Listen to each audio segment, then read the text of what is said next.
ناظرین، دو مضامین آج چھپے ہیں دو مختلف انٹرنیشنل اخبارات میں عمران خان کے بارے میں۔ ایک جو مضمون ہے اس کو پاکستان مسلم لیگ نون حکومتی جو صحافی ہیں وہ اور عمران خان کے مخالفین وہ ڈھول بجا بجا کے اس کو سوشل میڈیا پہ شیئر کر رہے ہیں۔ یہ جو مضمون ہے یہ انٹرنیشنل اخبار ہے دی اکانومسٹ اس کا۔ اچھا، چونکہ یہ عمران خان کے خلاف ہے، عمران خان کی بیوی بشرا بی بی کا اس میں ذکر ہے، اس لیے سوشل میڈیا پہ حکومت اور جو طاقتور ادارے ہیں وہ اس کی تشہیر کر رہے ہیں۔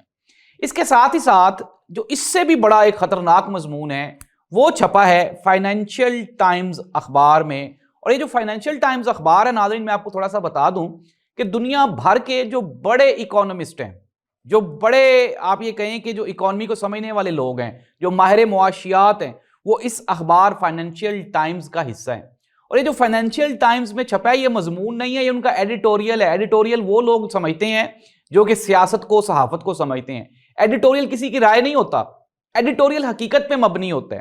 اور یہ جو فائنینشیل ٹائمز نے جو مضمون چھاپا ہے اس میں ذکر ہے عمران خان کا، اس میں ذکر ہے عاصم منیر صاحب کا، اس میں ذکر ہے پاکستان مسلم لیگ نون کا اور پیپلز پارٹی کا۔